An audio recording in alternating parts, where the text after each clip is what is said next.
Hello tout le monde, j'espère que vous allez super bien. Alors aujourd'hui, j'ai décidé de vous partager la troisième et certainement la dernière leçon que j'ai pu retirer de l'organisation et la réalisation de la conférence dédicace du livre Mumu dépressif. Eh bien, j'ai compris une chose, c'est que le refus, il fait mal bien évidemment, mais le refus, il peut nous décourager, mais il n'est pas censé ou il ne doit pas nous motiver à abandonner. Généralement, le refus nous interpelle sur quelque chose qu'on doit changer ou améliorer. Mais à l'instant là, vu qu'on fait face à l'émotion du rejet ou peut-être de l'humiliation, on se dit non, c'est plus la peine, j'abandonne, je fais plus, patati, patata. Mais c'est un moyen en fait de nous interpeller sur une facette qu'on doit améliorer, travailler et tout. Je vous explique.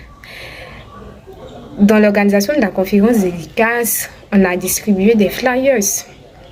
Et je suis tombée sur une personne qui a manifesté un refus catégorique. Mais c'était vraiment frustrant et humiliant la manière dont cette personne a procédé. Et sur le champ, j'ai eu vraiment mal. Je me suis dit non, c'est bon, ça là c'est bon, il ne fait plus, c'est parce que comme ceci, comme cela. Donc sur l'instant, j'ai eu mal. Je me suis dit que non, c'est bon, j'abandonne, c'est plus la peine de distribuer les flyers et tout. Et puis quelque chose me dit attends, pour si peu tu vas abandonner. Regarde, peut-être que tu es apparu au mauvais moment ou peut-être que tu as interpellé la personne de la mauvaise manière. Donc, réajuste ton processus.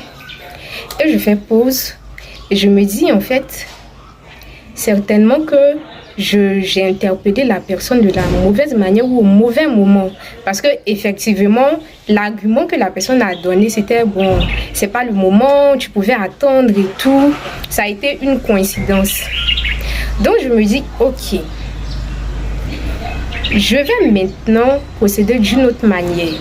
Je prends mon souffle et la première personne que je croise, je fonctionne tel que mon cerveau m'a suggéré en fait. Et je vois que ça marche, mais ça marche tellement bien. Et les personnes me posent des questions, elles veulent en savoir plus. Je me suis dit, attends, imagine si j'avais abandonné totalement en fait. Au contraire, ça m'a permis de réajuster ma technique d'approche. Et j'ai compris en fait que le refus fait mal. Le refus peut nous décourager à l'instant, mais il n'est pas censé nous motiver à abandonner.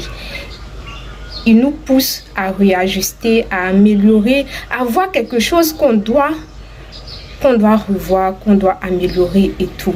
Et donc, c'est ce que je voulais partager avec vous aujourd'hui. Cette dernière leçon que j'ai tirée de l'organisation de la conférence dédicace du livre. Le refus, il fait mal et tout, mais il ne doit pas nous motiver à abandonner. Voilà, merci et portez-vous bien.